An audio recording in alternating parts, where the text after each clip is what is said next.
We are. Hi there, folks. Welcome to session 48 of Fathoms Below. I am, of course, your DM of Doom, Son of Asgard, or World Tree Quest here on Twitch, TikTok, and YouTube. With me today, we have my lovely, my amazing, my splendiferous cast. We have got Selkie Cove, we've got Just Kyle, we've got that one Warlock, we've got Madness Diamond, and we've got Lawless Ares Cosplay. Now, do I have housekeeping? I don't. I don't have any housekeeping. Such a rare occasion. I guess the only thing I'll mention is PAX U. I'm going to be there. If you see me, you should come and say hello. I promise I don't bite. Other than that, yeah, I'm going to pass on to my players. Guys, the favourite question of this entire channel. What the fuck happened last session?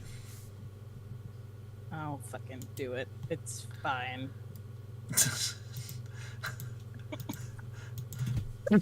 Thank you for taking the bullet for us, Diamond.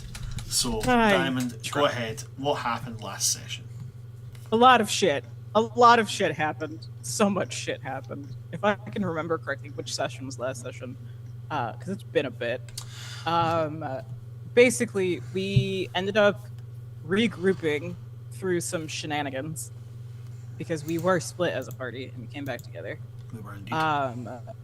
Because there was Reaver and Luce, who had previously been at the Glimmertide estate. And Luce found out that she has a cousin who was an asshole, who she will burden with a glorious purpose so she doesn't have to do it herself. Using the lovely good boy, baby boy, the child that is grown, because that is baby boy.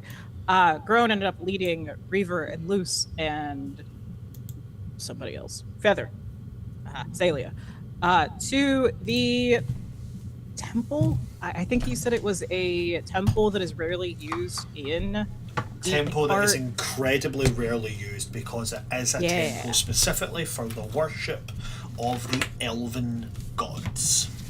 Correct. And we fuck with primordials down here, not gods, or primordials decide to fuck with us. Want to know what that means? Go watch the previous 2 episodes. We end up finding out that the scent that we were following of the many blood that was spattered of XYZ people, who, if you want to find out, go watch the previous episode. What led to said temple in the center, because there is a trapdoor. Reaver uses the funny little thing that he can do, phasing through the floor, Danny Phantom style. Finds the lever, pulls the lever crunk, opens up the trapdoor so everyone else can go down. Not the wrong lever. Not the wrong lever. That would be funny. We end up spending some time down there, basically. Yes, there is a portal. Why is there a portal here? Feather, I'm gonna go look at the portal and stare into the abyss.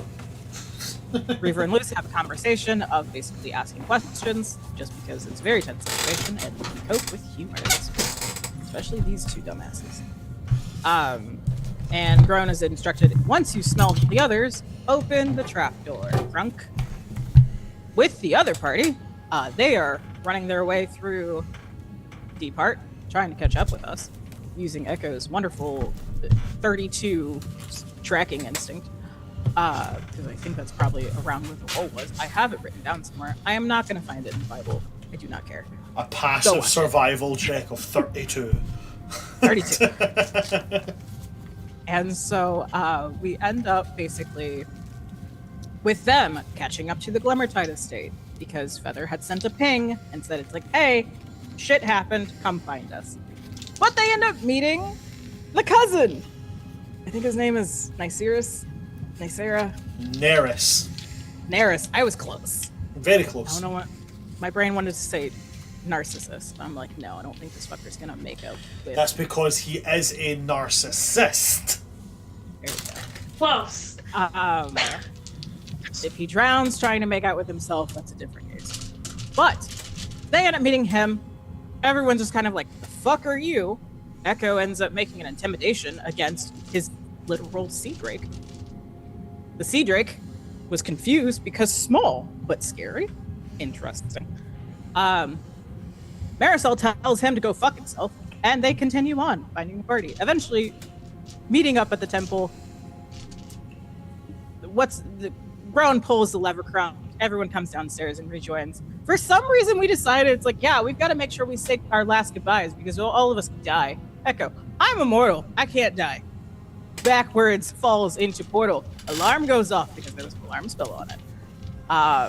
And we end up in fucking Cephlaphor, where some of these people are not immune to the cold, and now every hour have to make a check, I believe, with a DC of 10. So it's a DC of 10, and then it escalates every hour that they're exposed to it. But it's continuous hour. So if they go to a place that's warm and then go back out into it, it reverts down to the DC 10. Yes. We end up having to discuss, it's like on our way to fucking Cephlaphor, because Luce is like, this looks painfully familiar. I hope it's not as painfully familiar as I think it might be, and it's not, because thank you, history check. The one thing I'm kind of good at. We end up getting to the gates of Cephlaphor. We end up going under the guise of, hopefully people here are afraid of Echo. Luce is masquerading as a handler, which is a whole debacle. If you want to see how awkward that was, go watch the last session. We end up getting into the gates, and we are greeted with a fucking hologram magic message from the most pious of dumbasses of brick shithouses of Sicalians. Speaking in Sicalian, announcing that they have found the ones who lurk in the shadows as infiltrators. Cue trauma of Moradon's face and fucking Malith's face being on basically the big screen, saying that they're going to be executed in the morning. We have a slight conversation in the middle of the fucking plaza where Reaver's just like, I'm going to be scary. Leave us alone. People are like, not our business. To then discover that what all the fuck's going on. Luce has Echo communicate with Kaylin, who is with the asshole cousin, finding out that most of the Deep Tide has in fact been wiped out systematically because there's a rat somewhere in this. Cue panic. Fucking Colt, though, was not one of the dead, surprisingly. And then we go back to basically having Echo tell Kaylin, hey, y'all need to probably get to Cephlaphor. Shit's going down here. People are about to die. They're systematically trying to eliminate your family. Motive. Please be the big distraction we need. And we get back. Echo finds 2 different scent trails. One that leads to with 2 scent trails, and one that leads with only 1. That splits. And we get an after credit scene of the big fuckwad pious asshole who was basically what's his nuts from RoboCop. Basically saying that it was a pleasure doing business with you. And then we saw a gambler-esque way of pulling money towards a sea elven figure. Saying, it was great doing business with you. I'm gonna fuck off now. And that's where the episode ended. Here's your recap. It's indeed, and we are beginning session with deciding which of the trails to follow. So, it has been a wee bit of time since we played, so what I'm going to do is I'm going to describe the setting you guys are in again, so you've got a fresh kind of pair of eyes on it. So Cephlaphor is outfitted much like what you've seen from like Cephlaphor Tower, named for the place, not because it's attached to the place. Important distinction. All the buildings here are very smooth and spherical, and is not like spherical is not the right word. Smooth and rounded. So they might not be perfect spheres, but the ceilings very rarely come to points. They always come to kind of sloped oblongs. Unlike most of the cities you've been to, where there's like a majority of one particular race, i.e. the race that calls it home, but there's a decent population of mixed races. this place is like 99% Sicalians. You see a handful, maybe, of other races here, and I mean that literally as in you, for talking sake, you would perceive maybe one or two of like 2 or 3 different races. That's it.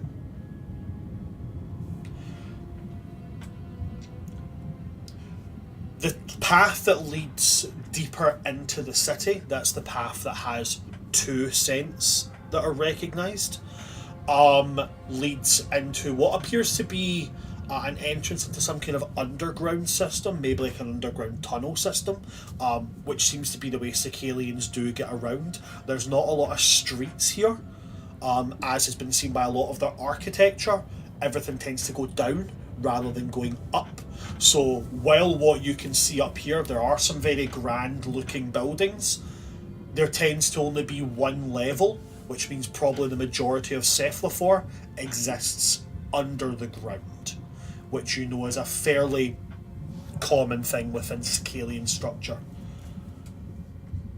The scent that goes another direction, which is 1 scent trail, seems to lead toward a portion of the city which has got a higher wall, and the architecture here does change slightly. Still very Sicalian in nature, but you start to see, like, you know, sloped roofing, added on fixtures to the front of buildings, probably some kind of like foreign district.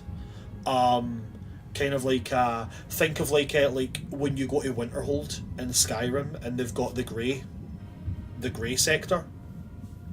Seems very much like that. Like this is a place where, like, you know, other races stay outside of like the main Sicalian portions of the city. So that's the 2 directions that they lead. Okay? Otherwise, Sicalia being one of the cities that exists in the Black Ocean, they don't really have like a work day. They have like shops just tend to be open, markets tend to be fairly constant, and it's more of a you shut up shop when you decide you want to shut up shop.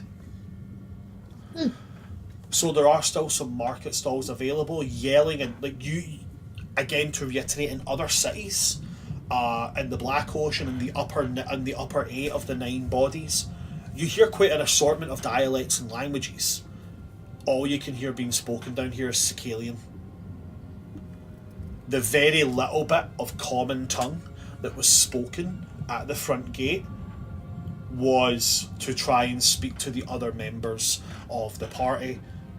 Most of the conversing was being done in Sicalian, and that is very much almost intensified as you come into the city.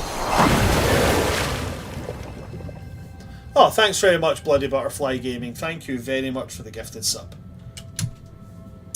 So, what would the party like to do as a whole right now? Or not as a whole, what would the party members like to do right now?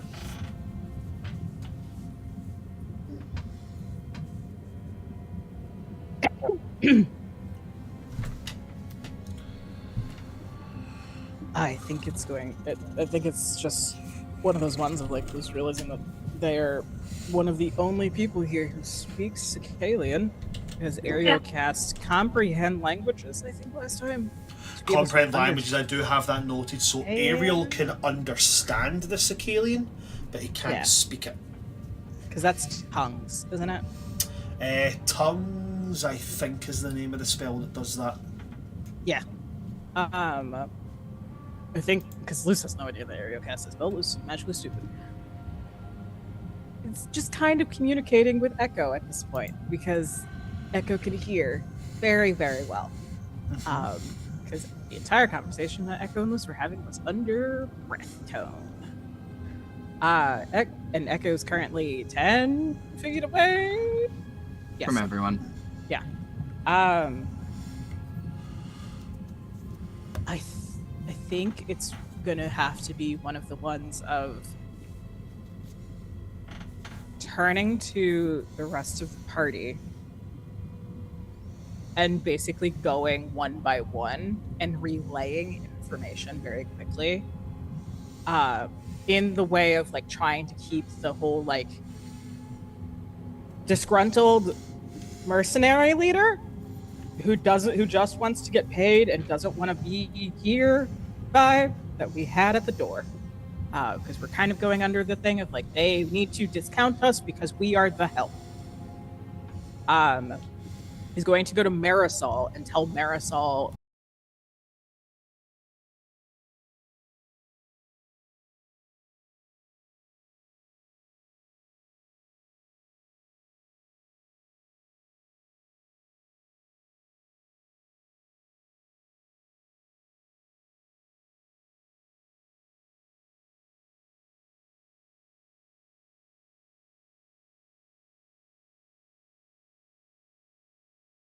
in their votes.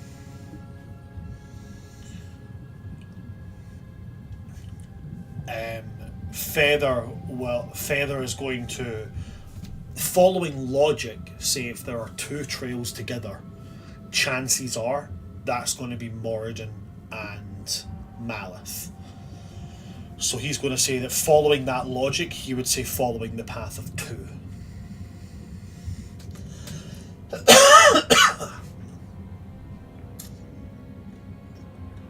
And then Ariel. Ariel just points to the ones with the most fingers up. Goes to 3, then goes to 4 because that was also Luce's vote. And then tells Echo, basically, under breath, follow the path with 2, but out loud because Echo now knows certain Sicalian words that are commands. Would use the Sicalian word for lead. Okay. Echo without missing a beat or anything. No words, just immediately starts following that path. Okay, so that is the path that is going to take you under the ground and into what, based on Sicalian structure you know, is going to be into the city proper.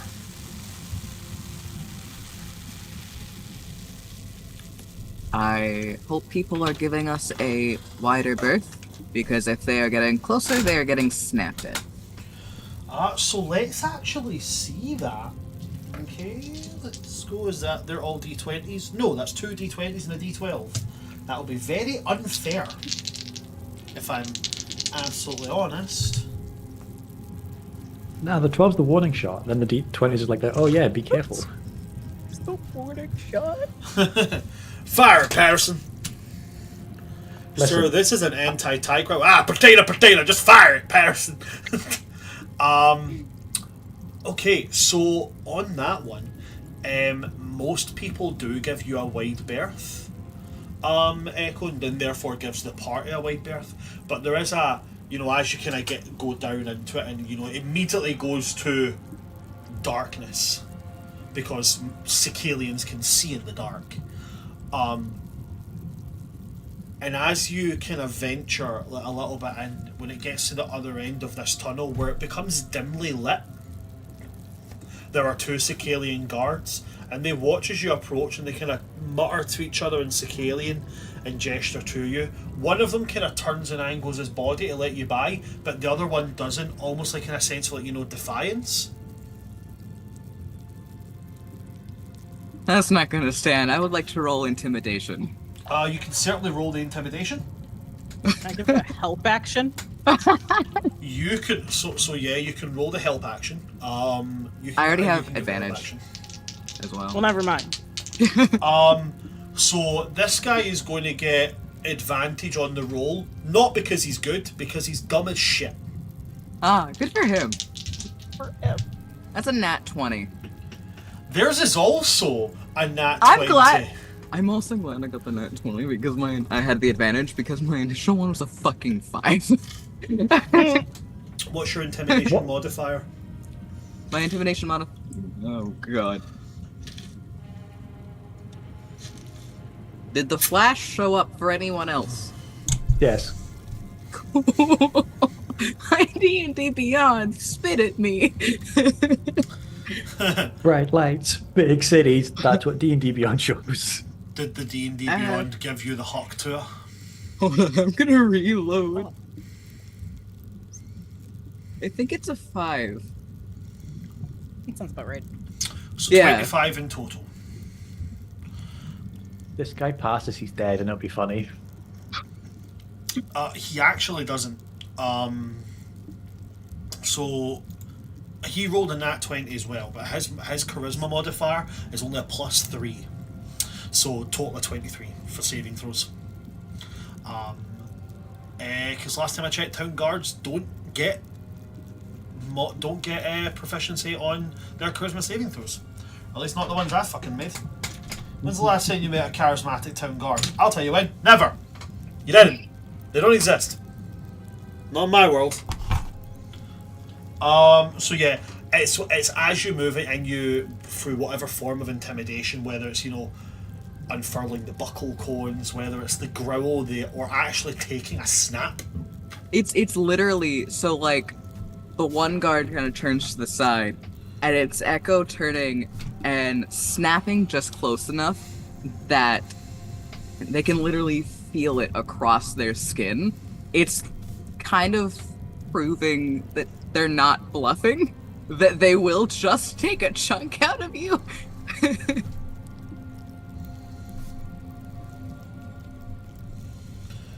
I love it. And he kind of recoils and flinches back from it, and his buddy kind of like... and then it gives you guys a look and it's like, go through. At which point, you are able to continue your journey into Cephlaphor's main city. And immediately, you can see why there is an entire section for other species here. Cephlaphor's main city is not outfitted for anyone other than Sicalians. There are no streets, there are no walkways. Everything is drops and hanging buildings, and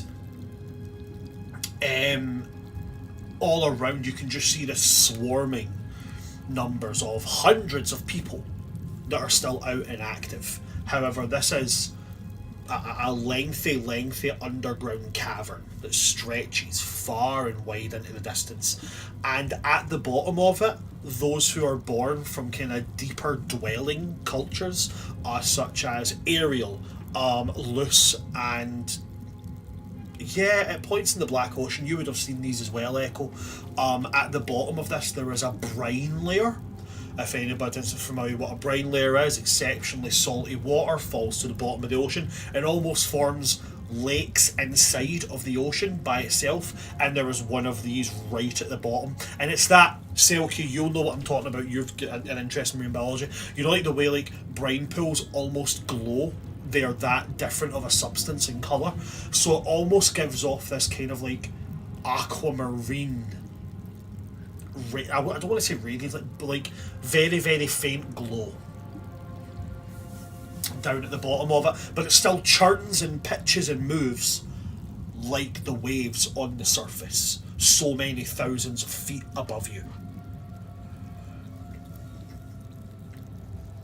In the centre of this Cephlaphor city, there is one building that hangs lower, because remember, everything in Sicalian is all built down.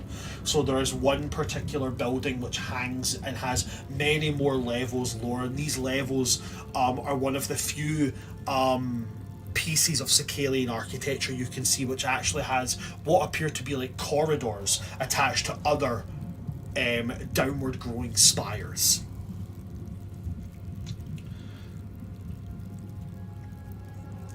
What would you guys like to do here?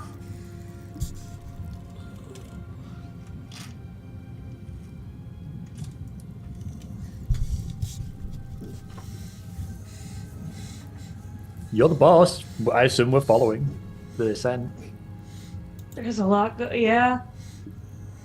How familiar is all of this to me? I have not been here since I was a child, and that was 60, 70 years ago. You can give me a history check with disadvantage. Ah, it is again. Okay. Where did I put? Oh.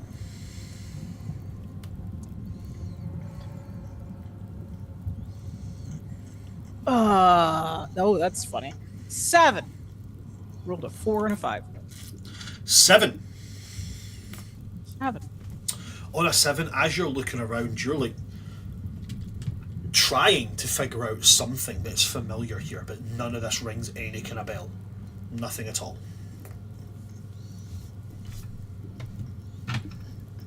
Anyone who has been around Luce sees a moment of relief. Kind of cross across their body.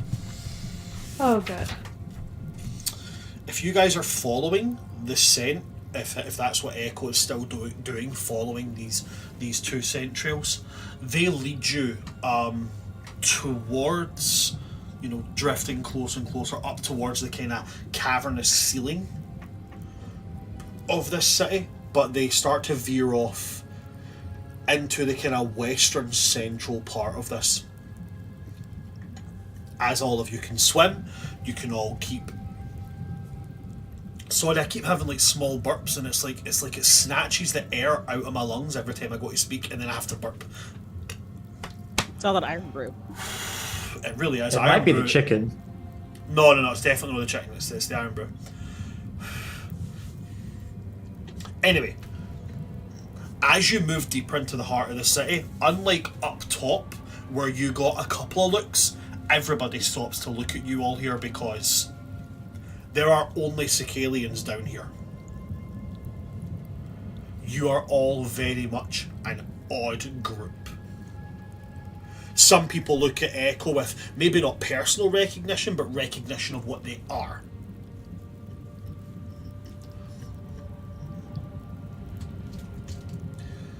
At a point where it begins, the central starts to get a little bit like purer. It's like, maybe they've only passed through here in the past hour or so. At the point where it starts to get like that, you can see... Sorry. Can I check something about it? Of course you can. Because now is it getting pure. Echo has been around Malith and, oh my god, what's your dad's name? Moradon. Moradon. Of course, I see where you're going with this, Echo. Wanna check? Yeah, you can make me, that'll be, technically it's using a sense you're trying to identify. So I'm going to call it a perception check, and I will give you advantage on it because you're looking for tastes for scent auras that are familiar. 22. My prediction is this is the jailer of them, like whoever captured them, and one of them, and we've got to basically pick your favorite NPC. Holdo is also probably involved somehow, but maybe not here. I'm also worried that they put Koldo and Malith together, and then Moradin's off. So this is the check. Listen, if I get orphaned, I get orphaned. It's fine. 22, what's up? It's Moradin and Malith. Cool. Echo will not stop. But how the fuck? I guess they're kind of gonna give a weird version of a thumbs up like behind them, but it's not quite a thumbs up because they are not going to verbally confirm this. Okay. But they want to make sure that Luce is aware that they're following that trail. I'm still an idiot, because I just rolled for it. Luce is going to disregard the 10 feet with the shield and prepare to be basically snapped at. And is going to angle it, basically, and say in Sicalian, which is one of the words we were taught, is report. And step into that radius. There is that moment of, like, initial snap.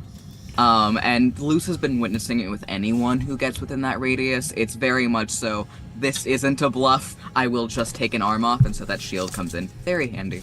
But when the command is given, it's like a back off. And Echo will say, it's the two we believed it to be. And is going to basically, once again, under the breath. Do you need to Distance. Like, what kind of distance are we looking at? Just say close or far. I'm assuming loose is meaning to them.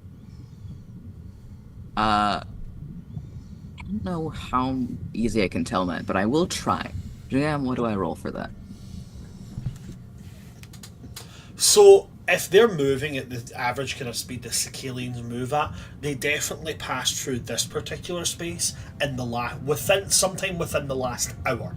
So, you can't really tell, because it could be round the next corner. It could be suddenly from here they started moving at quadruple their movement speed.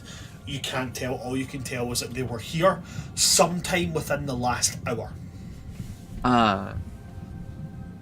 Echo will shake their head to that question, but will respond with, here recently. And Luce will make a motion. And it just says, continue. And Echo will immediately move a little faster to get that distance back, but once that distance is back, slows down to the pace they were at and keeps following the trail.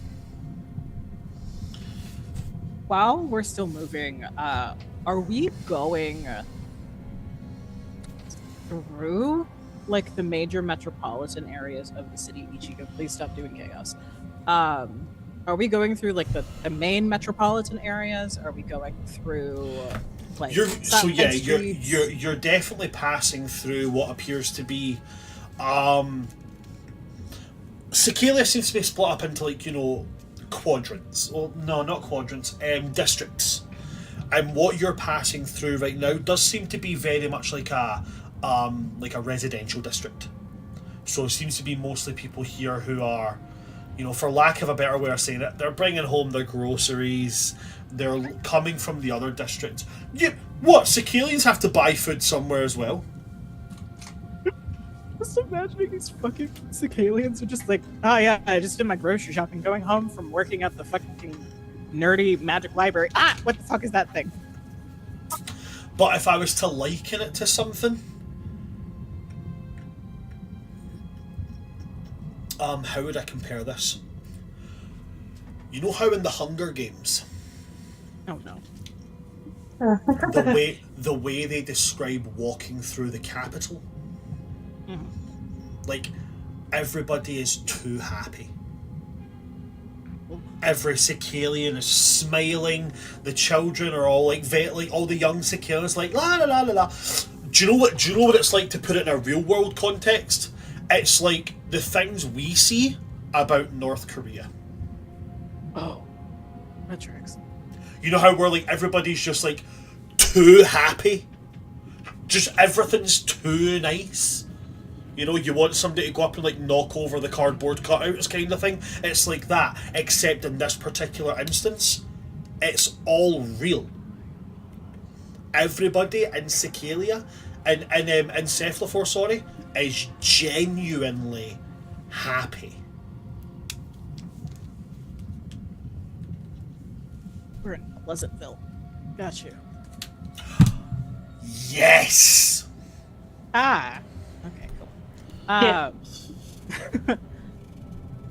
As we are moving, if we get into more like mercantile areas, or if we get into more like non-residential, where there's like any kind of like stalls or anything, Luce is going to turn to the others and basically say, "We are still working.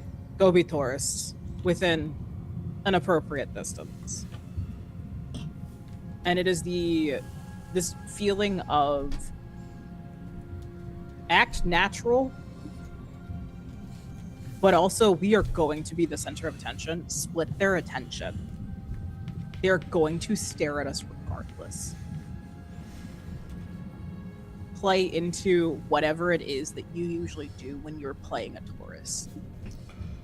Because this is also everyone's first time in Cephlaphor, beyond like Luce and Echo.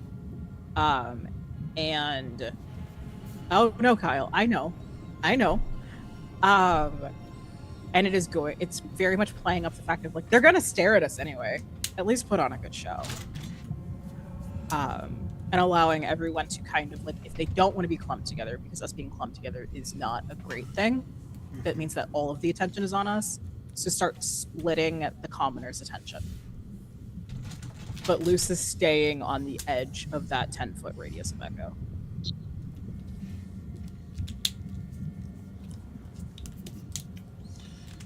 Okay. Brad, does Feathers say anything about that statement just to give me an out here? Or am I just going to get that order that's, oh no?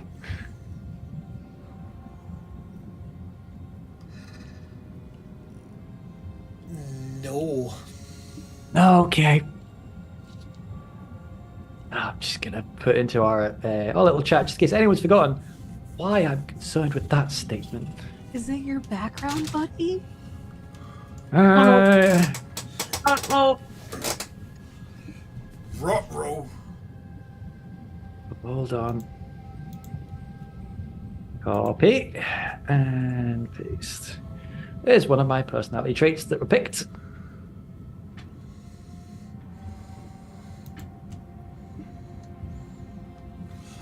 Okay. Oh, Yes. no.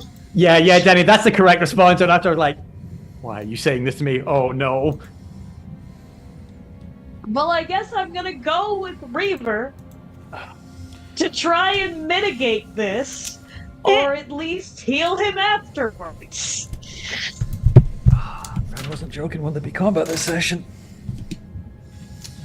Okay, so the party is dividing up. Reaver, Marisol. You guys are going together? Is that Up the to way? if you want to come join this.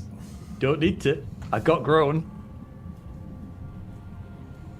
Yeah, Who's on the background? fun. You know what? After everything that happened, it'll be a really good bonding activity to beat the shit out of some random strangers. Alright, let's go. Have fun.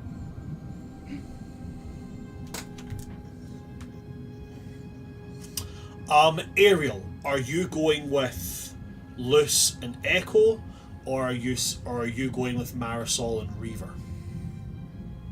Neither.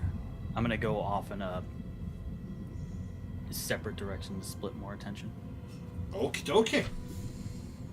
As soon as Luce sees that people are basically going off, is going to say, "Stay in my line of sight. No. Keep me in your line of sight, at least. You are still working." And is going to, in Sicalian, drop into the full Sicalian, like, speak, and just say, working with foreigners is always a fucking task. Once you just get this shit done with, add a volume to where if passerbys are still paying attention to her, it's giving off this very much like, I don't want to be working with these people, but I have a job to do. I was waiting for that. Roll me a d12. Okay. Lord.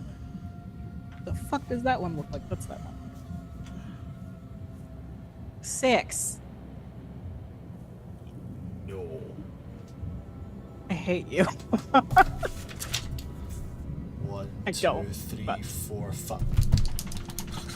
Okay. I am showing this list right here, just so no one can at all say that I messed it. I made this up. Okay. This is a list of names right here. Okay. Right. Cool. Awesome. Okay. So the video's there. I can go back and screenshot that at any point to show you. Right. Okay. As you say that in Sicalian from above you, a deep voice speaks. You've heard this voice. It was speaking not 2 minutes ago, well, not 15 minutes ago upstairs, as it goes, I have had to work with foreigners as well, and I completely understand this. They do not have the grasp that our people are used to. And then he's going to look down, see your legs, and go, no matter how weakened that grasp may be. All right. And then continues. He's gonna kind of chuckle, and then at least I can see that the Sicalian blood in your veins is responsible for the positive aspects of your attitude.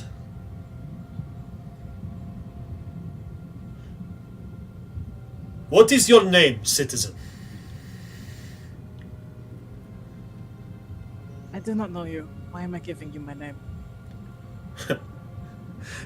As he's walking, he just kind of clicks his fingers twice, and two guards grab a random civilian and bring the civilian over. And without losing eye contact with you, bear in mind, this is the person that was up on the projected hologram like 50 minutes ago, and he says, "Civilian, please tell our new guest, what is my name?" And this civilian, like, in any way that you can whilst floating in water, they coil their tentacles up and fold the top half of their body over as if to facilitate some kind of bow. And they say, "You are the Lord of Justice. You are one of the 12 divine hands. You are Lord Roland." And he gestures to them and says, "Introductions have been made. Now I would ask you to do the same, civilian." Ah. And Luce will mimic the best that she can the basically bow. So like tucking your legs up as if to like copying like the tentacles, the way they fold up their tentacles. Luce will do it with her hair. Okay, cool. That's where the tentacles are. And like the way that it looks probably on Luce, it's very much like snakes whenever they coil into themselves and they tuck in. And that happens with all 8 of the tentacles, because there's usually like 1 or 2 that's like resting somewhere, or like the one that rests like usually next to Luce's neck.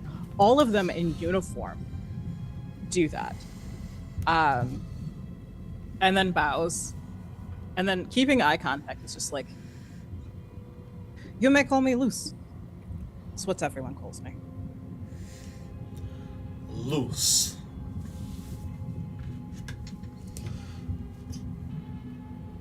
What brings you to this city? Or I suppose I should, what brings you home? And the way he says home, it's slightly threatening. As if it's as if he's saying like, you better view this place as home, because to view anywhere else you will you would be an outsider. Work and motions to Echo. A job. He looks at Echo and he like there is no level of like. It's less of like oh, I'm not scared, and more of like I'm fascinated and want to see exactly what's going to happen here. They don't drop down as if like on hands and knees because there's nothing beneath you. They just kind of like 2 of their tentacles kind of move up and kind of push them down a bit, so they're like eye level with you, Echo, and they go, "Fascinating. It has been some time since one of these has graced the streets of Cephlaphor. However, did you come across one?" Work.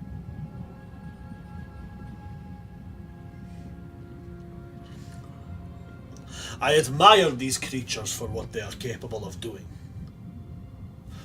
Tell me, how intelligent is your one? I've seen varying levels. Very. I was promised the best. I do not take less than the best.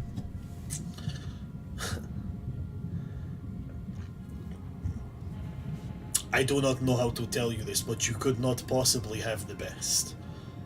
I seen the best in action once.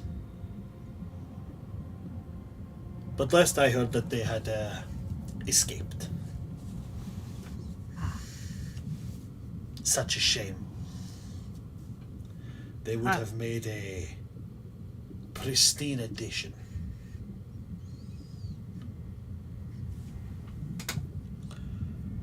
What kind of work is it you are doing? Perhaps I can be of assistance. It is always good to have one of the hands of the Queen as a friend. And again, that word friend is spoken almost like a purr, but again, very less I'm your friend and more you do not want me to be an enemy.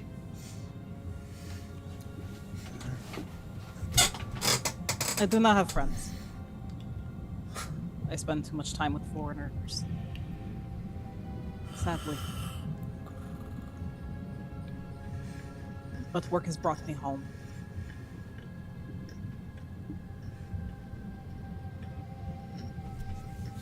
Well, I am sorry to hear that. I had hoped that we could have struck up a... How is it they say in the surface world? We could have struck up a friendship.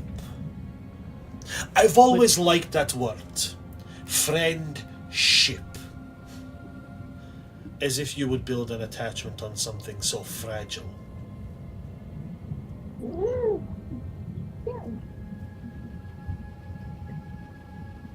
You do not seem the type to need a fragile thing to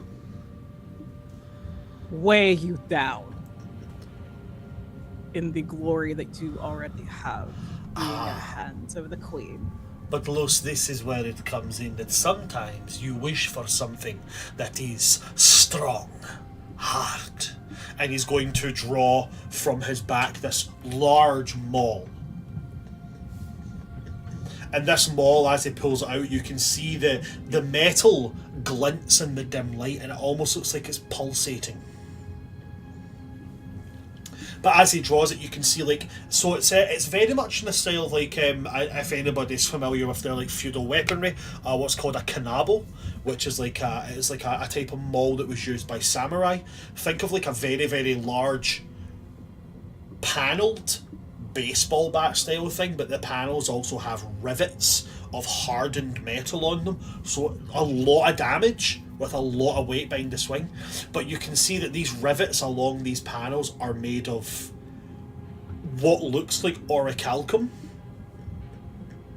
but it looks like the orichalcum that was attached to these people that you see Moradon fighting.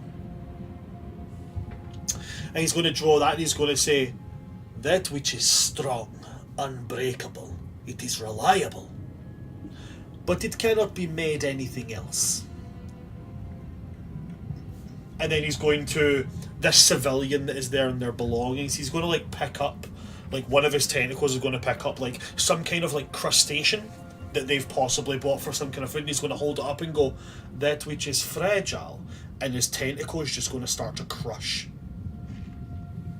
He's going to say, it can be molded. It can be reshaped until eventually it was just this last pathetic little squeak.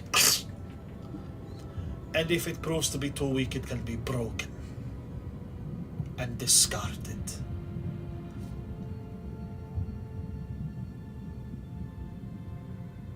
I did not know any better. I did not know any better. I thought you were. I would think that you were trying to flirt with me, but I know better.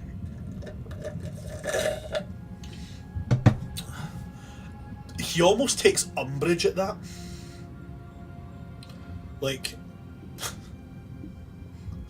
Were that to be something I cared remotely about, it would not be with one such as you. You're far too young. Naivety is present within your eyes. There is much Sadly. to be seen and much to be understood.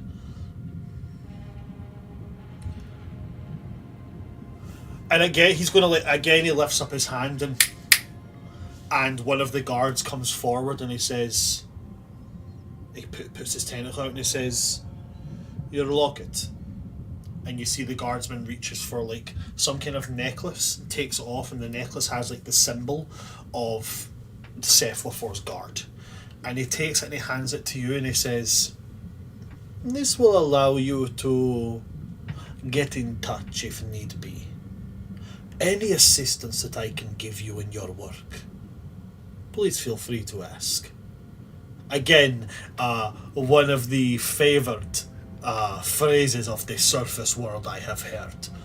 You scratch my back, and I will scratch yours. Do you still wish to know what we are seeking?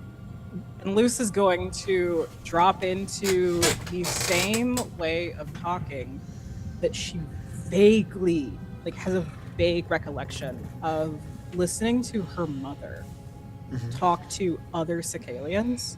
Okay. Whenever it's because Sicalians are a secret keeping Yep. culture, and it's very much that this is a conversation between us now. You have piqued my interest, and is going to point towards his weapon and said, "Someone has stolen something treasured that is not as powerful and grand as yours. But it is still a contract, no less. It is still a job. There is still money to be made." If there is one thing that I detest more than liars, it is thieves. Tell me what it is that you look for, and I can speak to my allies and potentially save you a long-winded chase. And he's going to look to Celia, and this massive look of like distaste comes across his face, and he goes, "But you will have to do it with your pet located elsewhere. Animals are not permitted inside of the main chambers." Luce is going to describe a... Oh, which one?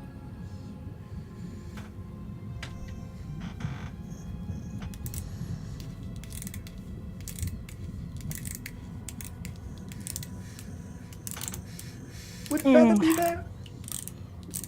Celia went with Reaver and Marisol. Yeah, so Celia did- attached to grow. I have not said that Celia would have left. Does Celia have the ability to get off grow? Yeah. He's not an invalid. He just can't like cast Listen, major you pitched spells. him as one. No. I said he had limitations. He can still fucking swim. He just can't do a whole load of shit in one fell swoop, right? Okay. Yes, he is Just capable checking. of climbing off of animals. Okay. I don't know if you've ever been underwater. You're generally weightless. Yeah, but I also have tentacles to wrap around you. That's what I was like, Feather? No. We lost Feather 2 minutes in. It's also because before they came to Cephlaphor, Luce had said to him that if he wanted to, he could stay behind, and he said he's not leaving her side. So, Fair. Got you. I'm trying to find the notes from that episode that I'm thinking of. I feel like as this has been going on, like, for a while, Echo gave it, like, their attention, but they can't understand what he's saying. They turned their attention elsewhere, and now they're, like, growling at passerbys. Luce will drop into comment and just say, "Continue. I will catch up." For a second, I was like, continue growling at passerbys? Okay. Don't eat a child! You say continue. Echo's not gonna... Echo's following the trail. Luce is going to basically describe this amalgamation of the Reaver, what was your blade called? Which one? The one from Taito. Kraken Blade. The Kraken blade and blenders. Fucker. fuck around and find out. Blunders, fuck around and find out. His flail thinking that Oh, wasn't- that was Thresher. Thresher's flail. Thresher. Yeah, Thresher's Okay. fuck around and find out. Cool, no doubt. Roland, as you described this, kind of like, strokes at this, tendrilled beard that he has. And he says, I will put out the word of such a thing, if it is within the walls of Cephlaphor.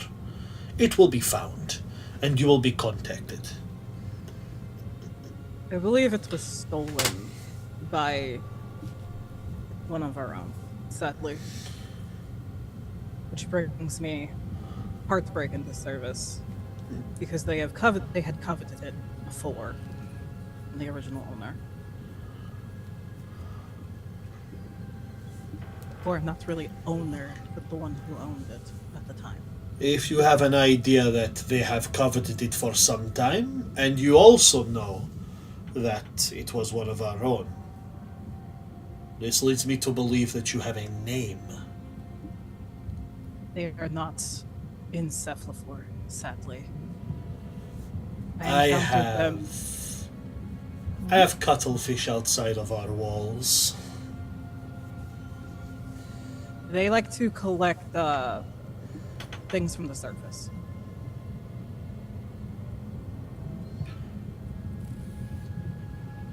They like to collect things from the surface of a certain larger nature. Such as the built. You speak of someone that I am aware of. It was only a theory. I am not paid to think further than I am sent. Well, But as fragile as it may be, you have the ship of friends extended to you. On why I'm here on business. And will return the necklace or the pendant. he'll take it back and he'll say, go about your business here with the blessing of the Lord of Justice. Should anyone question anything, please tell them to come to speak to me. At that point, there's going to be a brief commotion as two Cephlaphorian guards come around the corner, dragging with them another Sicalian who is struggling to get out of their grasp. And there's a quick verbal debate between them and Roland. It's very much on lines of we caught this person stealing. Like, this person was caught trying to take something from another Sicalian. And you can see this Sicalian that's struggling. They have something curled up in their hand. And Roland's attention snaps directly away from you right to them, and he moves over and reaches out his hand, and with an exceptionally smooth movement, it kind of unfolds their hand from it, and there's definitely some kind of power behind it because they are fighting to keep their hand kind of clenched over, but he just kind of pushes it open, and he takes out, and it's something very passive, some kind of bracelet of woven deep metals and semi-precious stones. And he looks at it and he says, hands it over to you, Luce, and he says, give it to one of your pets. It is a trinket.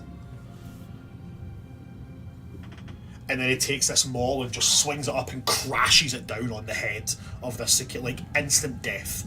Crushes the skull. How far away is this? From you, Echo, were you just kind of following the trail? Probably about 20 feet.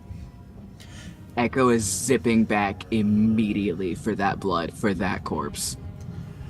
And as soon as he crushes it down and you're zipping back, because obviously, as he said, he's seen this kind of behaviour before. He kind of like looks at you with like, you know, this really warped grin of satisfaction on his face, and then without taking his eyes off Echo, kind of tilts his head just slightly, looks as if to speak to you, and goes, "I told you I really do despise thieves."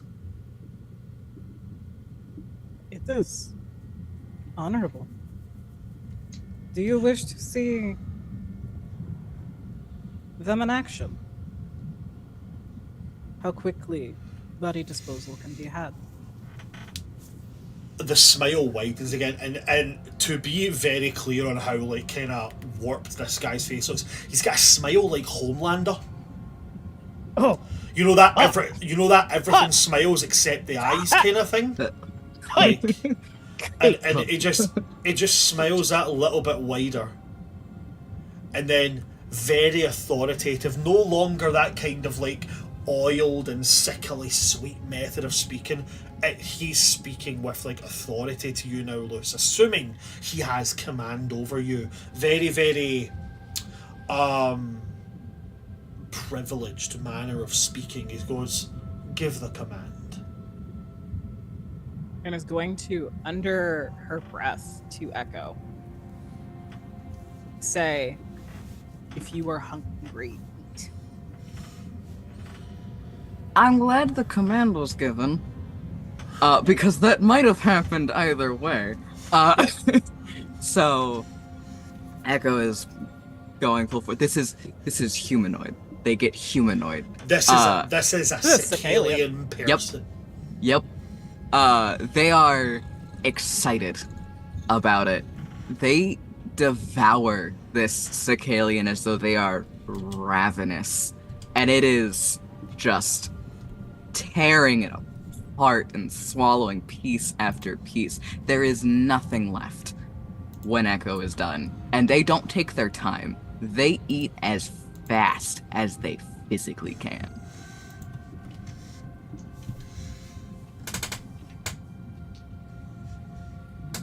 So 3 seconds. Yeah. It's just gone. If you ever see a caricature of piranhas, essentially, that is it. There is There we go. There is a glint in their eyes as they watch again that really weird, almost waxy Homelander style grin. And then as soon as it's done, they just kind of go right back to that very kind of small but, you know, charming smile. And they go, "I truly hope you find what you're looking for. You have a good day now." And then he turns to the look guards and forward- goes, "Continue your patrols." I look forward to seeing you command justice tomorrow.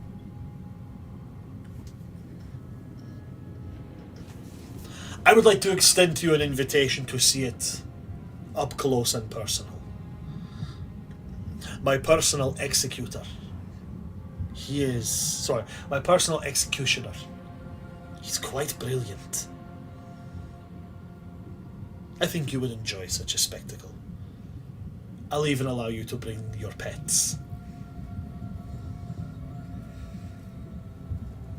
And once again, the tentacles do the same thing again, and the bow of, "You continue to give me the best welcome home I have ever had." Some are not so enthralled by our diluted generations. I, however, see them as an interesting experiment. You are proving to me that yet again I am correct about things. I leave you to your day. And they turn and they float rather than swim away. They just like their tentacles just kind of like coalesce themselves and move him still standing forward.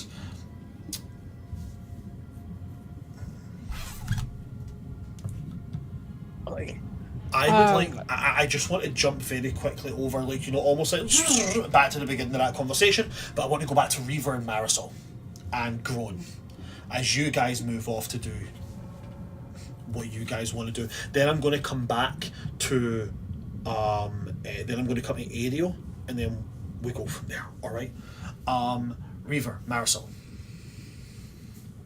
So, back to the first point when Luce tells you guys to go, create distractions, that kind of thing. At that point, when you guys move off, what do you want to do?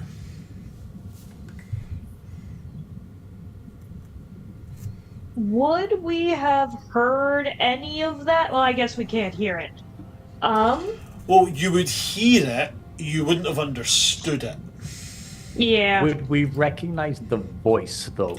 You can certainly roll a history check on that, because I understand that could be something that maybe changes what you'd planned to do. Yup. Cool.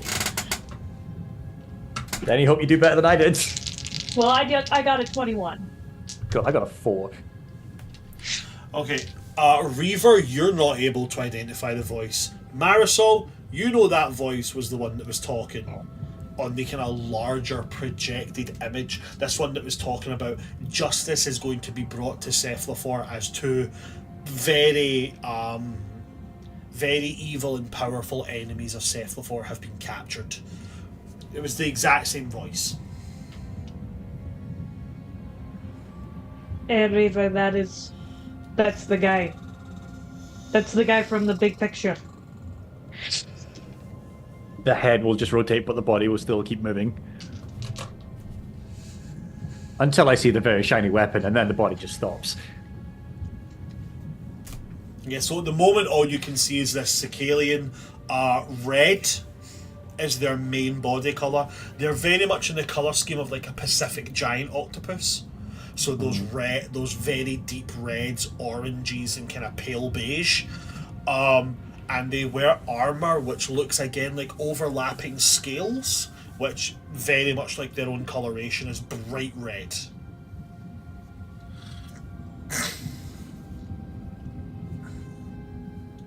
You can see the weapon on their back, but other than that, he hasn't drawn the weapon at this point in the conversation. But you can see he has taken quite an avid interest in Luce. And then, after about 30 seconds, he's like staring at Echo, like down on Echo's level, and like looking at them like with like wonder.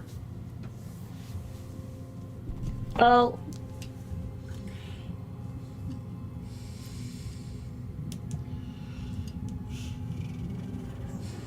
should we do something about this?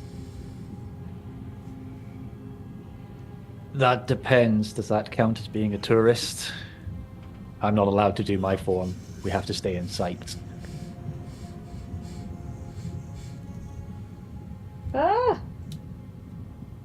I mean,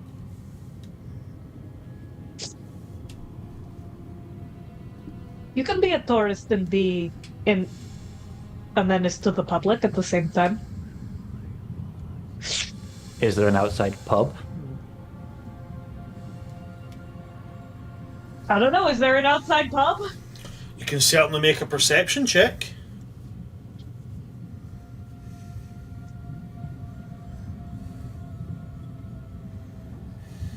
16. What do you want again? 16 and 21, both of you are going to be able to see there is what appears to be a kind of tavern-like structure here. And while you guys decide what to do on that, I'm going to quickly jump to the bathroom. I have wireless headphones, so I can hear whatever you're saying. Cool. What is the most reasonable way to ruin this man's day?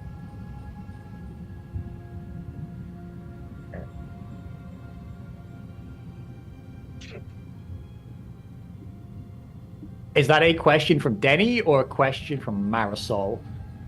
Honestly, yeah, both at this point. Depends if they fit the quotes. Air quote, the quota. And I'm just gonna like hold up 3 fingers. Buy break, run.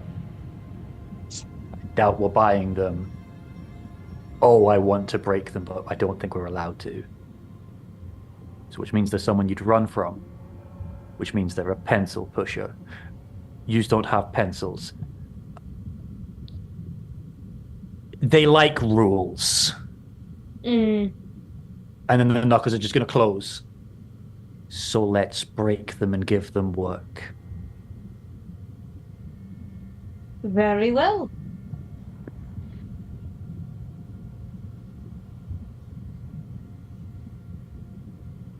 How do you want to be made scarier, Marisol? That is an option?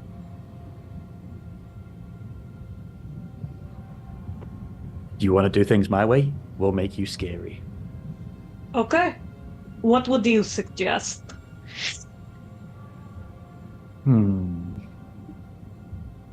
What is your preferences? I can work. But is this going to be like some special form like your little No. like art comes out? No. No need with you.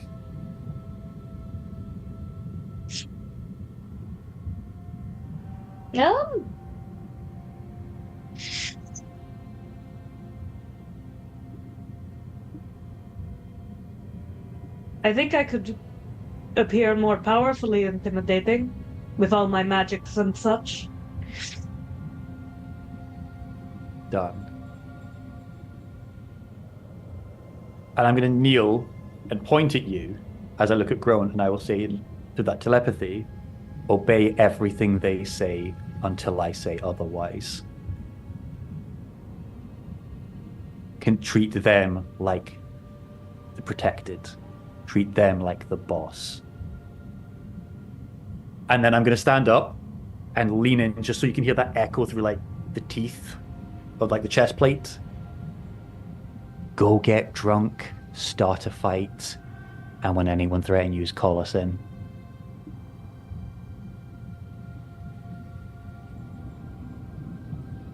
Absolutely. I'm gonna look at Groan, I'm just sort of gonna nod, and I'm gonna head straight in to the pub. Rowan will hug your heel like you see those like Malinois. Oh, you have a tail, not heel. Rowan will hug the midriff tail. Perfect.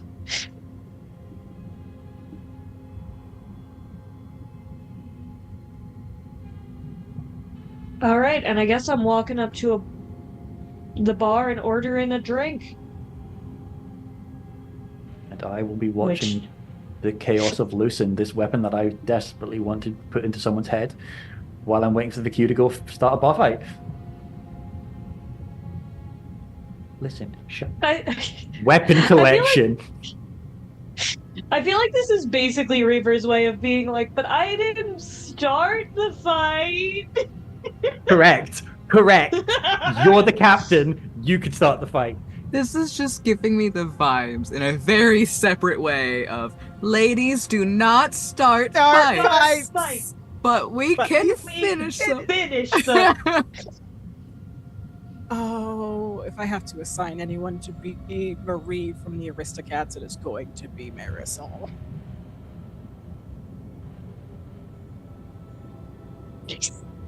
As soon as that fucking weapon was described, I'm like, oh great, Kyle has a new thing to covet. No, Kyle's a new thing to beat.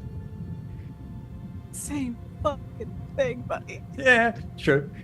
Did you mean the Kraken Blade, by the way, or were you looking for Claw? And I was thinking that until you then mentioned the silverfish. It's Sorry? trying to throw the silverfish under the bus. Fair. I respect.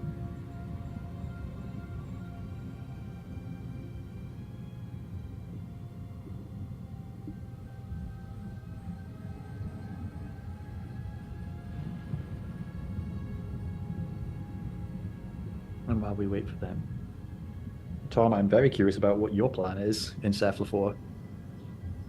Do we get any hints?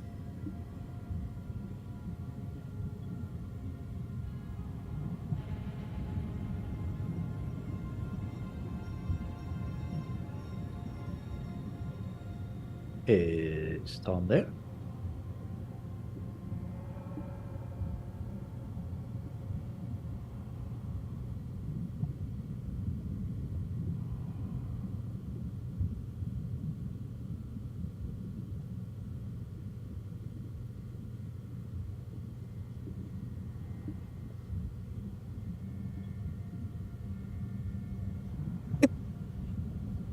I tap out for 1 second, and then all I see is da da da da da, and I'm just like, Okay, to be fair, it is bum bitty bitty bitty bum bum.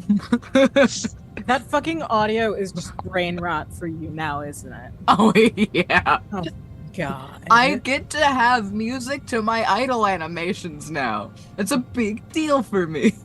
I've got an upgrade. Mine is just the fucking. It's the so Make Them Suffer put out a new single. It's called Mana God, and they scream Mana God at the beginning, but it sounds like metalcore for some reason. Like it sounds like they're saying metalcore, and that's just my new brain thing that pops off sometimes. so, welcome back, Ren. Okay, Marisol, you are wanting to go up to the bar, order a drink. Reaver, you're waiting for a bar fight Yes. to start while staring at a big lovely mall. Yep. Okay, cool, awesome. Just making sure I heard all that correctly. Okay, Marisol, you make your way into this tavern and immediately eyes stop and look over at you. There is a bard on a kind of raised platform stage in the middle of this tavern, and they seem to be playing a kind of instrument kind of akin to like bagpipes, but not like air's blown into them. It's more like they are squeezed rhythmically by tentacles in a way that generates multiple winded notes at the same time, which bubble out. So it's like if you were to imagine like a flute, but a flute that sounded like it was constantly going as if like the tunes, the notes were being filtered through bubbles. So that's what's being that's the kind of instrument that's being played here, and the music keeps going, but all of the eyes turn and stop and look at you. And then as you swim your way up to the counter, this very femme-presenting Sicalian approaches the bar top and looks at you and is like, "What do you want, stranger?" And they speak common, but they speak it as if they're second guessing every word. I just want a drink while I'm passing through.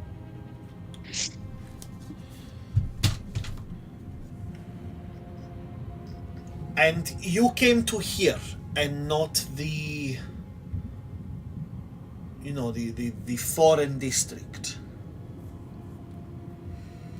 Is that a problem? Simply curiosity. What can I get for you to drink?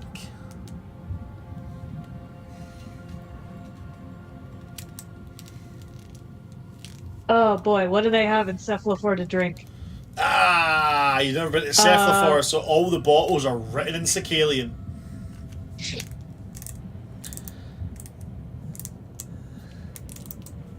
Do me a favor, pour me your favorite.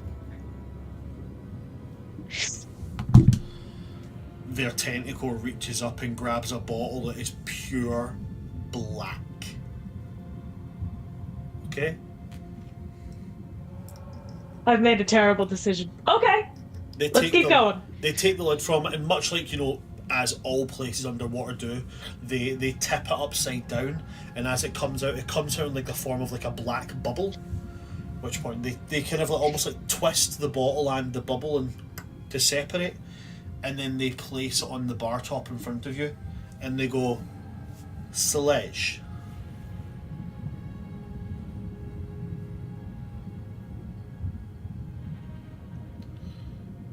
And she registers your confusion and goes, "This drink, we call it Celege."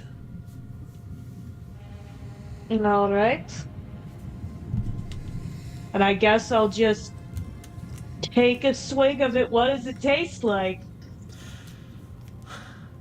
It has a very sickly sweet taste, but it is cloying. And it's one of those things that's like, you know, like if you have like a spoonful of honey, even really, really runny honey, you still do this afterwards. As it coats your mouth, it's like that. But it's like the halfway stage between honey and peanut butter. So you're you're not just doing this a couple of times. You're going to be like that for about 15 minutes, trying to get this coating off the inside of your mouth. It's very pleasant, however, it is strong. What is your constitution modifier? It is +3. +3. Okay. So you can drink one of these without having to make a saving throw. Immediately as you taste it, you can feel the kind of, like, you know that way you take a shot of something that's got such a strong level of alcohol, it's almost like your entire face gets cold and your like sinus is wide open. It's like that. Yep. It's like it's like drinking like really, really high proof chilled vodka. Like your whole senses open up. You're like, whoa. Another one of those, and you will have to make a con save. Well, it certainly is indulgent. It is. I appreciate. It is one of our higher quality drinks.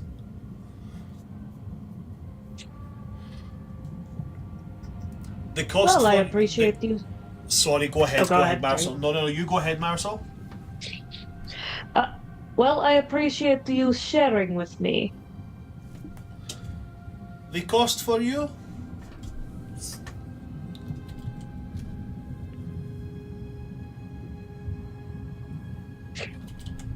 They will lean over, look you dead in the eyes and go, a single pearl. So to remind it, a pearl is about the equivalent of like 50 gold pieces. But pearls are like the general currency down here. I use gold, silver and copper to make it kind of easier to track, but if you remember back at the beginning of the campaign we spoke about, like, you know, the different currencies down here and how they kind of play out.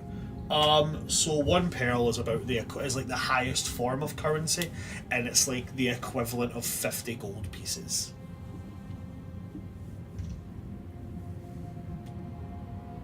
So is she she's overcharging me, right? That's what's happening? You can't tell that as of yet.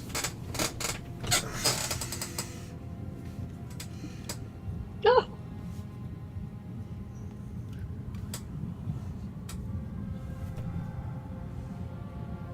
Do I have that money? Did we give me money before I came in here?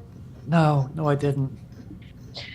So again, also as a reminder, pearls can be paid either with like a solid pearl, or you can pay it with 5 platinum, or you can pay it with 50 gold pieces. You can pay it with other forms of currency. It's just, you know, it's much like if something cost 5 platinum, you wouldn't go, that's 5 platinum or 50 gold pieces or 500 silver or 5,000 copper. You would say the highest accessible point.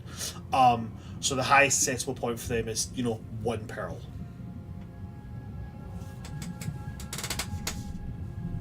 Okay.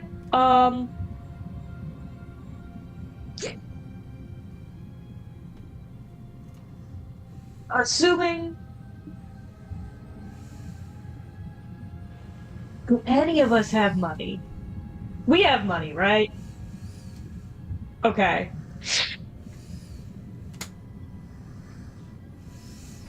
I feel like I'm about to start a fight in a reason I didn't even mean to. Say that someone probably gave me money.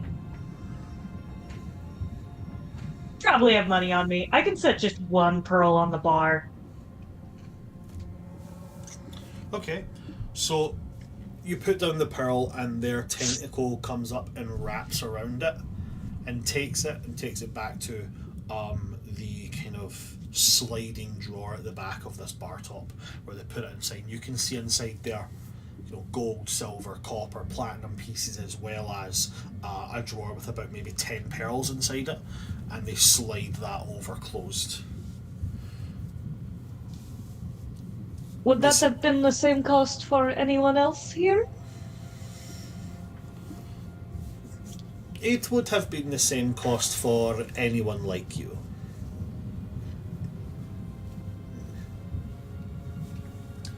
I told you guys Sicilians were assholes.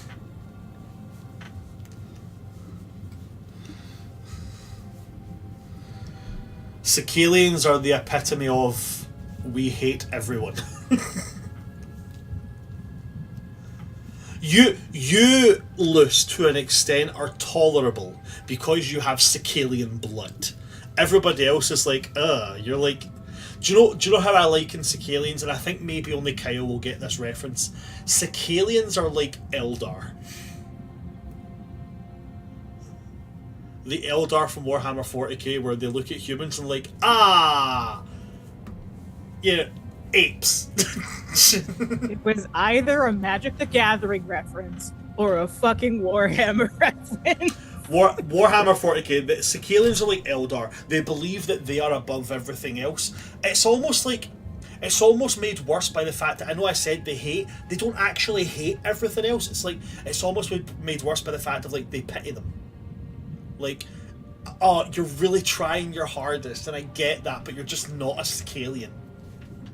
It's like that. They're like the worst. They're just the worst. Is it like a worse version of... Oh god, what are they called? It's the actual elves. Like, the real elves in Lord of the Rings. How they treat non-elves. They're the Mirkwood elves from Lord of the Rings. And Luce is just Aragorn. They tolerate. Luce is like Elrond. Like, yeah, oh? you have elvish blood, but you're not from Mirkwood, so you're still wrong. I knew this was correct. I knew this was the vibe. So yeah. That's the level that it's at with Sicilians. Ew. Ooh is the answer to that. Marisol, get the fight. You can do it, I believe in you. Brother. Brother. So, quick question. I said, she sat it down in front of me, I took a swig of it. There's still more that I can drink before she charges me again, right? Yes. Or was it like a shot? Okay. No, this is a drink. Okay, well, I'm just gonna quickly put down the rest of the bottle, look at Groan, and say, get change. And he can take that however he'd like to.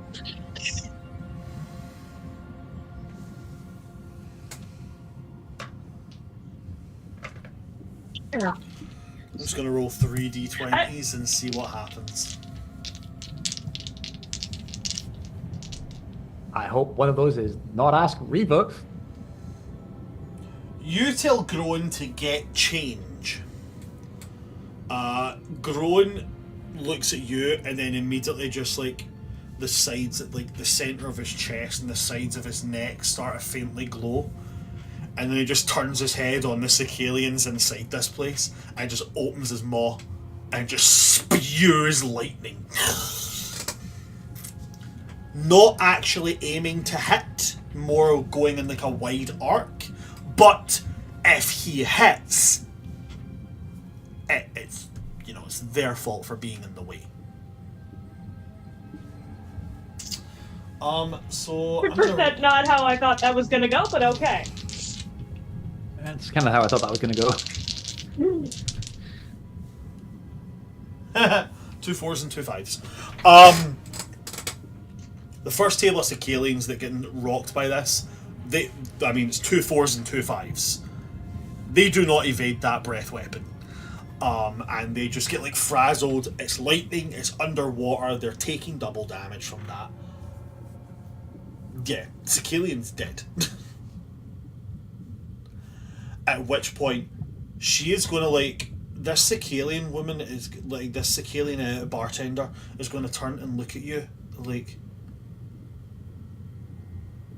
I had an idea of you being somewhat intelligent.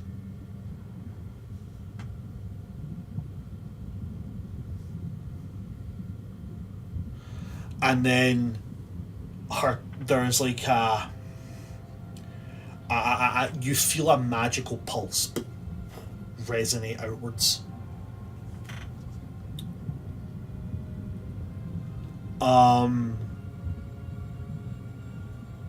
As an effect that you've seen before, an alarm spell is triggered.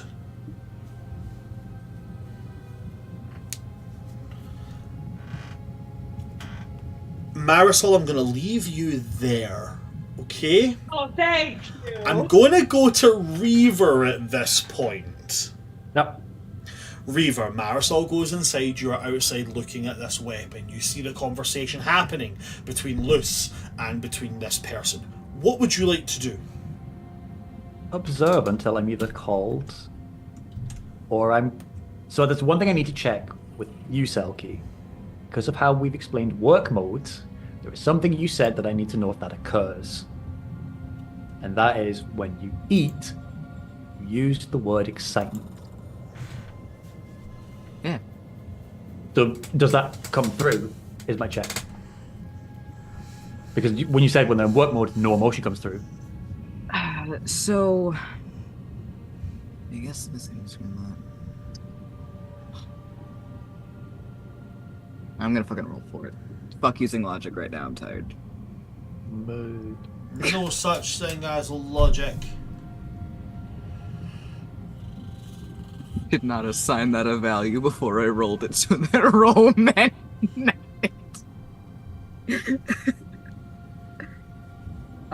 higher yes, lower no? Sure. Okay. Sounds good to me. You get nothing. Okay. Absolutely fine. That's all you know. Okay, nothing's out of the weird then. So yeah, just observing until I'm assuming I hear Groan just fucking char the area. Okay. So essentially all I've got for you then, Reaver, is at some point from inside that tavern you... At a point where this Sicilian starts to swim off after braining someone with this maul, and they start to move away, leaving Luce and Echo, you hear that from inside this kind of like whoa, whoa, whoa as the alarm spell goes off. And you can hear the very telltale sound of Groan, just lightning breathing everywhere. I'm not going to pull out the blade. I'm just going to start cracking the bones and just rubbing them go. Perfect. Okay. And yell as loud as I can, who's first?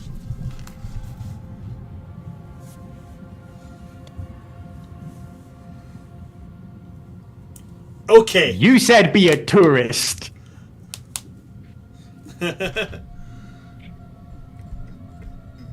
In our world, you get tourists who accidentally piss off locals. In my world, you get tourists who on purpose piss off the locals. Pirates. Okay. So, I guess that's where we leave you, Reaver, with guards actively flocking towards you, and the attention of this Sicilian, one of the 12 hands, turning back to look at what's going on. If we get arrested, we'll probably find your dad really fast. Congrats, you've worked out the plan. Ariel, are you there? Why didn't you just tell me the plan? Of all of you, so much. Brand, check your DMs, please.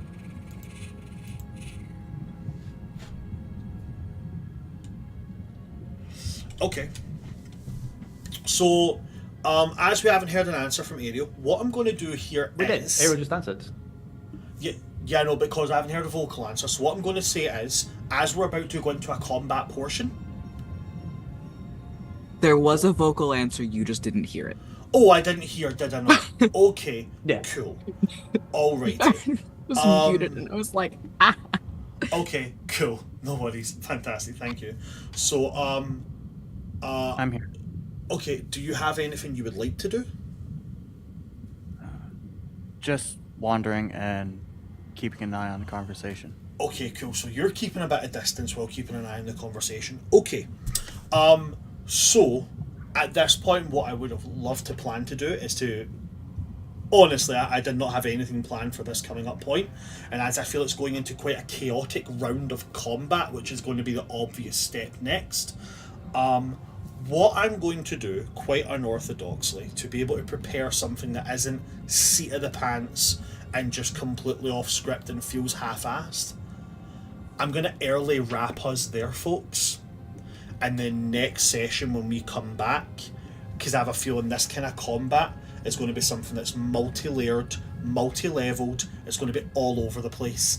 So I want to have a bit more planning going into this, because at the moment Echo and Luce are over on one way side, then you've got Reaver and you've got Marisol right next to the action, and you've got Ariel over on the other side, and I feel like Reaver and Marisol being there, they're going to get flooded with action, then that leaves characters like Echo and Luce stuck with one or two, and it leaves Ariel standing at the sides like, well, I've not really done anything, so nobody's really going to be paying attention to that. I want to fully think out how to make this a fully immersive and interactive fight, so I'm going to make the DM decision to wrap us early there. Okay? And next session we are going to see the absolute chaos that's going to come from the decisions that my party has made. And I cannot believe I get to say this, but for once, it was not Echo who set off the doom-filled fight. It was not Echo who triggered the boss music. I don't most of the time. What the fuck are you talking about? Quite a few times whenever it comes into like big combats happening, it's you that has the, oh fuck it, this shit's happening. Whereas I'm going to go back over, I'm going to find all the clips of combats. You better. I swear, it's going to have all the combats. It's going to have all the combats that have started because Echo has went, oh well, I'm not fucking letting that pass. I swear. You better. I will. I'll fucking do it. I'll bring the receipts. Patron, so yeah. get us receipt. Receipts. Patron of Chaos, get the receipts. Thank you. Archivist job. Thank you very much, everybody that came to see today. Thank you for my players for honestly giving me the first. I think this is the first time I've ever been curveballed that I haven't had an immediate response for. So thank you very much for that. Actually, do you know what? Next week I'm pretty sure is my production week, so I do not think that no. Next week I do not think is production. No, it's not next week. No, it's not next week, it's production week, it's the week after. So next week, I will most likely be available for session if everybody else is. I do understand, however, it is getting close to Samhain celebrations. I know for different groups who celebrate, it can occur at different time periods. So if that does come up, please just feel free to let me know. But for now, I think we're all pretty much level on. We're looking like we're going ahead next week. I don't have any other real housekeeping to. We're not going next week. I'm not. I have a wedding rehearsal next week on Thursday. Okie dokie. Kyle, you have something next week? I have PAX prep for the Gehenna Gaming stuff. You'll see it in the chat. I've not looked at the gaming chat. Why don't we cut here if we're going to? Because I'm trying to do the round off just now. Yeah, I'm trying to do the round off. Okay, so thank you for coming to see us, guys. If you do want to see any of the other stuff that we do, you can check out all of our social medias at World Tree Quests, and you can check out my personal TikTok at Son of Asgard. I will be at PAX U. If you're there, come say hi. I'm going to pass over to my cast now and let them plug anything if they want to. I'm just gonna go as I usually do, clockwise round. So, Kyle, anything that you would like to plug at all? Hello. As you can potentially tell if you've been watching enough of this, I am not in my old place anymore.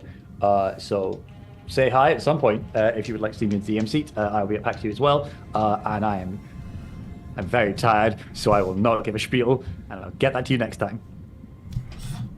Fantastic. Thank you very much for that, Kyle. What about yourself, Selkie? Anything you would like to plug at all? I am places I do things that are streams. Everbright Archive exists. It's on my link tree. I'm done. Fantastic. We're going to move on to Denny. Anything you would like to plug at all?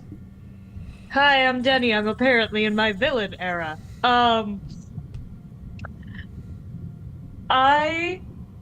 You can find me on TikTok at Lawless Aries Cosplay. You can find my jewelry on Magpie Finds Jewelry. I thought I was going to get some stuff updated this month, and then I didn't because I ended up making a whole bunch of stuff for the 2 weddings that I'm in this month.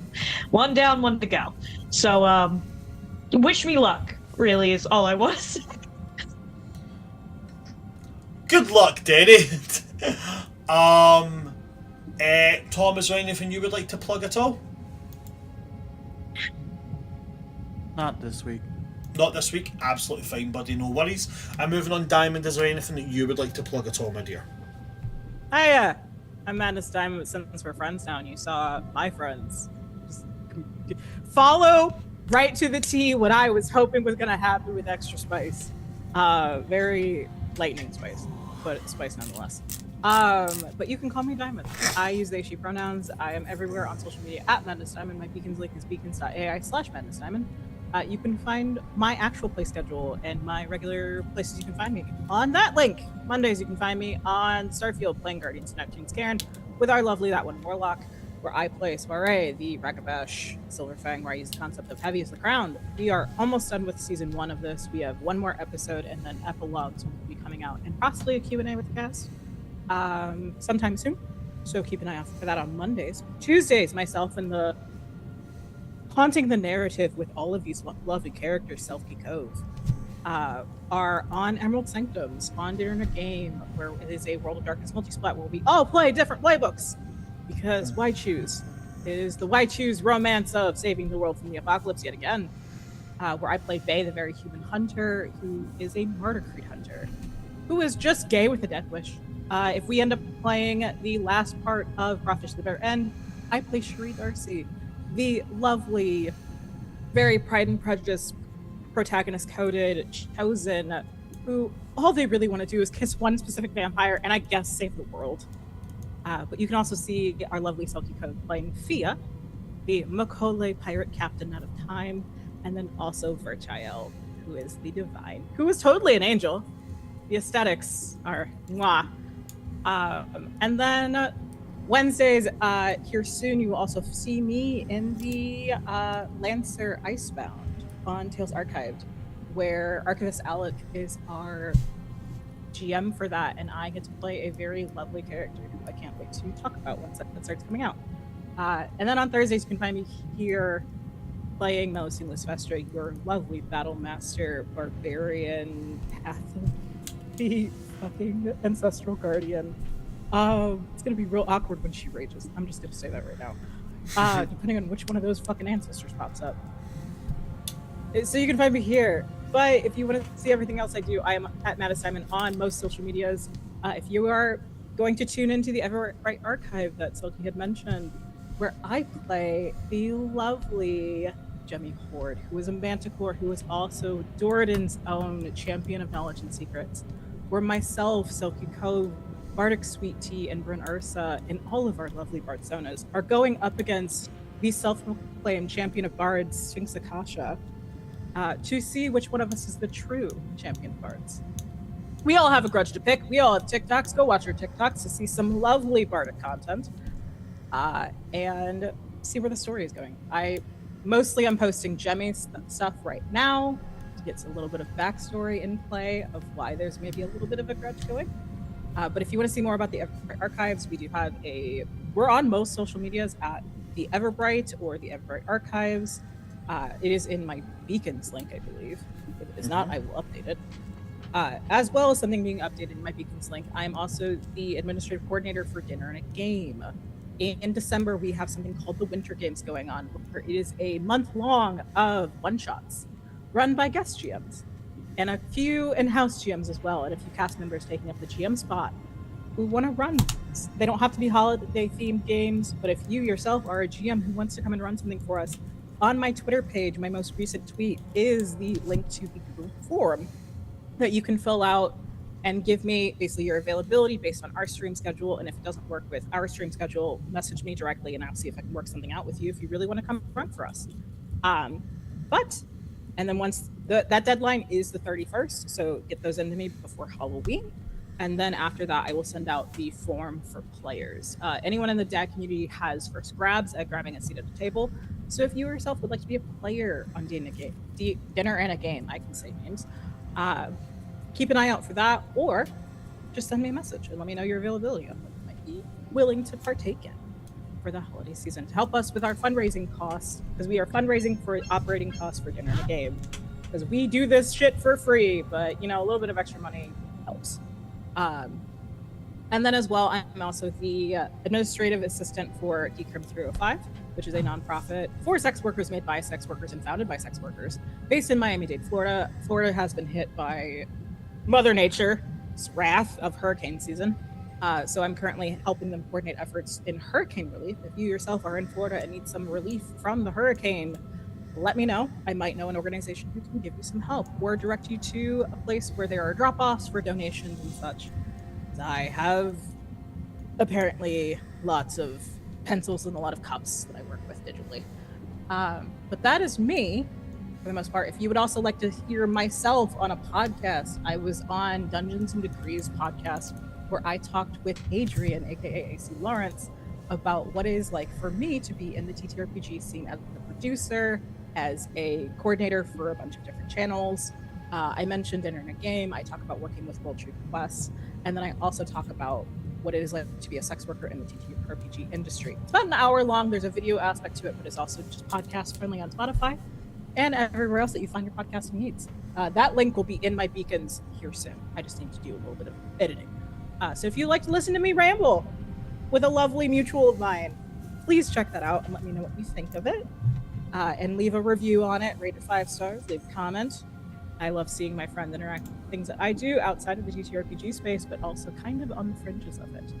But that is me. If you have a project that you need a little bit of sparkle and shine in, because I am also the lead producer for House of Dreams on the Rose Court project, a West Marches style Thirsty Sword Lesbians thing that is going to happen eventually. We are currently in pre-production for it as well. Hopefully our first round of episodes will be done by the end of the year and up on the House of Dreams Twitch channel. But all the proceeds from that will be, because it is a fundraiser as well, will be going to PCRF. But it is a prelude of introducing you into this lovely world of the Rose Court. We have amazing MCs who are working with us in building out this world building and storytelling, because Thirsty Sword Lesbians is a collaborative world building system. And I can't wait for you to see what all of these lovely creators have come together for a wonderful cause of creating chaos in the Rose Court. But if you have a product that needs a little sparkle and shine, get in my DMs, respectfully. If you're a player looking for a table or a GM looking for a place that you want to find a home for a stream, please message me as well. I'm not a miracle worker, but I do my best. But I am Madness Diamond. It's been lovely being on your screen. Okay, I'm done. Fantastic. Thank you very much for that, Diamond. If that's everything from my players, that's everything from me. So that's everything from us. Thanks for coming to see us today, folks. I've been your DM of Doom, Son of Asgard, or World Tree Quest here on Twitch. With me today, we've had Selkie Cove, we've had Just Kyle, we've had That One Warlock, we've had Madness Diamond, and we've had Lawless Ares Cosplay. From all of us here at World Tree Quest, good night, stay safe. Please note that all Secalian bars will for now and future be non-pet areas, and also do not pull a finny. Good night, folks. Good night.